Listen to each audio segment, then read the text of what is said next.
Hi friends! Welcome to Mahika truths. December 2వ తేదీన పొలిపాడ్యమి. ఈరోజు పూజ ఎలా చేయాలి? నదిలో ఎన్ని దీపాలు వదలాలి? ఏ సమయంలో పూజ చేయాలనే విషయాల గురించి తెలుసుకుందాం. ఈ కార్తీక మాసంలో చివరిగా జరుపుకునే పండుగ పొలిపాడ్యమి. కార్తీక మాస అమావాస్య మరుసటి రోజు పొలిపాడ్యమిని జరుపుకుంటారు. డిసెంబర్ 2వ తేదీన పొలిపాడ్యమి వచ్చింది. డిసెంబర్ 1వ తేదీన కార్తీక మాసం ముగుస్తుంది. కార్తీక మాసం ముగిసిన మరుసటి రోజున పొలిపాడ్యమిని జరుపుకుంటారు. పొలిపాడ్యమి తెల్లవారుజామునే ప్రతి ఒక్కరూ నదుల్లో దీపాలు వదులుతారు. అలాగే శివాలయానికి వెళ్లి శివుడికి అభిషేకాలు చేస్తారు. అరటి దొప్పలలో దీపాలు వెలిగించి నీటిలో వదులుతారు. ఈ పొలిపాడ్యం రోజున 30 వత్తులతో దీపాలను వెలిగించాలి. పాడ్యమి రోజున 30 వత్తులతో దీపం వెలిగిస్తే కార్తీక మాసం నెల రోజుల పాటు శివుడికి దీపారాధన చేసినంత పుణ్యఫలితం లభిస్తుంది. ఈ పాడ్యం రోజున చేసే పూజలకు కోటి రెట్ల పుణ్యఫలితం లభిస్తుంది.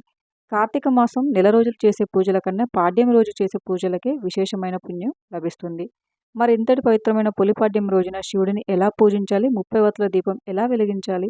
అరటి దొప్పలో దీపాలు ఎలా వెలిగించాలి? నదుల్లో దీపాలు వదలలేని వారు ఇంటి దగ్గర దీపాలను ఎలా వదలాలి? అలాగే పాటించవలసిన నియమాలేంటో ఈ వీడియోలో మనం ఇప్పుడు తెలుసుకుందాం. డిసెంబర్ 1వ తేదీన ఆదివారం నాడు ఉదయం 11 గంటలకు పాడ్యం తేదీ ఏర్పడి డిసెంబర్ 2వ తేదీన సోమవారం నాడు మధ్యాహ్నం 12 గంటల వరకు పాడ్యం తేదీ ఉంటుంది. డిసెంబర్ 2వ తేదీన మాత్రమే నదుల్లో దీపాలు వదలాలి. డిసెంబర్ 2వ తేదీన సోమవారం నాడు స్త్రీలు తెల్లవారుజామున నిద్రలేచి ఇంట్లో పూజ చేసుకోవాలి. ముందుగా ఇంట్లో శివ పూజను చేసుకోవాలి. పొలిపాడ్యం రోజున బ్రహ్మ ముహూర్తంలో ఇంట్లో పూజ చేసుకుంటే శివుడి సంపూర్ణ అనుగ్రహం లభిస్తుంది. బ్రహ్మ ముహూర్తంలో పూజలు చేయలేని వారు ఉదయం 9 గంటల లోపు ఇంట్లో పూజ పూర్తి చేసుకోండి. ఇంటి గడపలకు పసుపు రాసి ఇల్లంతా పసుపు నీళ్ళు చల్లుకొని శివపార్వతుల పటానికి గంధం బొట్లు పెట్టి శివుని చిత్రపటం ముందు దీపారాధన చేయాలి. పాడ్యమి రోజున విశేషంగా 30 వత్తులతో దీపారాధన చేయాలి. ఎందుకంటే కార్తీక మాసంలో 30 రోజులు పాడ్యం రోజున 30 వత్తులు వెలిగిస్తే ఈ కార్తీక మాసం నెల రోజుల పాటు శివుడిని పూజించినంత పుణ్యఫలితం లభిస్తుంది. ఈ పాడ్యం రోజున ముఖ్యంగా ఆవు నెయ్యితోనే దీపారాధన చేయాలి. లేదా వెన్నతోనైనా సరే దీపాన్ని వెలిగించవచ్చు. మట్టి ప్రమిదలో ఆవు నెయ్యిని పోసి అందులో 30 వత్తులు వేసి మీ పూజ గదిలో ఉన్న శివుడి చిత్రపటం ముందు దీపం వెలిగించాలి. పూజలో నైవేద్యంగా ఒక బెల్లం ముక్కను నివేదించండి. చివరగా శివుడికి హారతి ఇచ్చి శివుడికి నమస్కారం చేసుకొని 5 లేదా 3 ప్రదక్షిణలు చేయండి. ఈ విధంగా పొలిపాడ్యం రోజున ఉదయం సమయంలో ఇంట్లో దీపారాధన చేసుకుని ఏదైనా నది దగ్గరికి వెళ్ళి నదుల్లో దీపాలు వదలాలి. శివుడి తలపై గంగాదేవి ఉంటుంది కాబట్టి ఈ పాడ్యం రోజున నదుల్లో దీపాలను వదిలితే గంగాదేవి ఎంతో సంతోషిస్తుంది.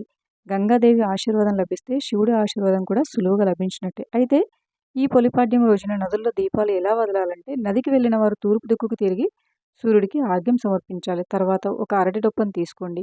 అరటి డొప్పను దైవంగా భావించి పసుపు రాసి కుంకుమ బొట్లు పెట్టి అరటి డొప్పను పూలతో అలంకరించండి. తర్వాత 3 లేదా 5 గుబ్బ వత్తులను లేదా పువ్వు వత్తులు తీసుకొని వాటిని ఆవు నెయ్యిలో ముంచి ఆ వత్తులను అరటి డొప్పలో పెట్టి వత్తులను వెలిగించి నదిలో వదలాలి. నదిలో వదిలిన తర్వాత ఈ దీపాన్ని పొలిదీపం అని అంటారు. పొలిదీపాన్ని నీటిలో వదిలిన తర్వాత 3 సార్లు ఆ దీపాన్ని ముందుకు తోస్తూ నమస్కారం చేసుకోవాలి. అలాగే నదిలో ఉన్న నీటిని గంగాదేవిగా భావిస్తూ నదిలో పసుపు కుంకుమలు అలాగే పువ్వులను వేసి నదికి నమస్కారం చేసుకొని నదిలో ఉన్న నీటిని తలపైన చల్లుకోవాలి. నదుల్లో ఇలా దీపాలు వదిలిన తర్వాత ఒక రూపాయి బిళ్ళను మీ చేతిలో పట్టుకొని మీ మనసులో ఏదైనా ఒక కోరిక కోరుకుంటూ 3 ప్రదక్షిణలు చేసి ఆ రూపాయి బిళ్ళను నదిలో వేయండి. ఇలా చేయడం వల్ల మీ మనసులో ఉన్న కోరికలు త్వరగా నెరవేరుతాయి. ఈ విధంగా పొలిపాడ్యం రోజున మధ్యాహ్నం 12 గంటల లోపు నదుల్లో పొలి దీపాలను వదలాలి. అయితే నదులకు వెళ్ళలేని వారు మీ ఇంట్లో ఉన్న తులసి కోట ముందు దీపాలను వదలవచ్చు. తులసి మొక్కలో 33 కోట్ల మంది దేవతలు నివసిస్తారు కాబట్టి తులసి మొక్క ముందు ఒక పెద్ద పళ్ళెం పెట్టి అందులో నిండుగా నీళ్లు పోసి నీటిలో పసుపు కుంకుమలు పూలు అలాగే రూపాయి నాణేలు వేసి అరటి డొప్పలో దీపాలు వెలిగించి వాటిని నీటిలో వదిలి నమస్కారం చేసుకొని నీటిని తలపైన చల్లుకోవాలి. ఈ దీపాలు కొండెక్కిన తర్వాత పళ్ళెంలో ఉన్న నీటిని ఎవరు తిరగని ప్రదేశంలో పారవేయాలి లేదా ఏదైనా ఒక చెట్టుకైనా సరే పోయాలి. ఈ విధంగా పొలిపాడ్యం రోజున నదుల్లో దీపాలు వెలిగించి సాయంత్రం సమయంలో శివాలయానికి వెళ్ళి శివాలయంలో ఉన్న ధ్వజస్తంభం దగ్గర ఉసిరి దీపం కానీ 365 వత్తుల దీపం కానీ వెలిగించి శివుడిని దర్శించుకుంటే ఈ కార్తీక మాసంలో మీరు చేసిన పూజలకు కోటి జన్మల పుణ్యఫలితం లభించడంతో పాటు శివుడి సంపూర్ణ అనుగ్రహం మీ కుటుంబంపై ఉంటుంది. అలాగే ఈ పొలిపాడ్యం రోజున శివాలయానికి వెళ్ళిన భక్తులు శివాలయంలో ఉన్న నంది కొమ్ముల మధ్య నుంచి శివుడిని దర్శించి నంది చెవిలో మీ కోరికలను చెప్పుకుంటే మీ కోరికలు నేరుగా శివుడి పాదాల చెంతకు చేరుకుంటాయంటారు. ముఖ్యంగా ఈ పొలిపాడ్యమి రోజున ప్రతి ఒక్కరు ఖచ్చితంగా ఉపవాసం ఉండాలి.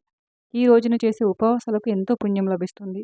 శివుడు అభిషేక ప్రియుడు కాబట్టి ఈ పొలిపాడ్యమి రోజున నీటితో కానీ ఆవు పాలతో కానీ శివుడిని అభిషేకం చేస్తే శివుడి ఆశీర్వాదంతో మీ డబ్బు కష్టాలు లేకుండా జీవితాంతం అష్టైశ్వర్యాలతో జీవిస్తారు. అప్పుల సమస్యతో బాధపడేవారు ఈ పాడ్యం రోజున రావి చెట్టు కింద ఒక నెయ్యి దీపం వెలిగిస్తే అప్పుల సమస్యలు తీరిపోతాయి. ఈ విధంగా పొలిపాడ్యం నాడు దీపాలు వదిలిన వారు ఖచ్చితంగా పొలిపాడ్యమి కథను కూడా వినాలి. Thank you for watching friends. ఈ వీడియో కనుక మీకు నచ్చినట్లయితే వీడియోని లైక్ చేసి మరిన్ని వీడియోస్ కోసం మా ఛానల్ని సబ్స్క్రైబ్ చేసుకోండి.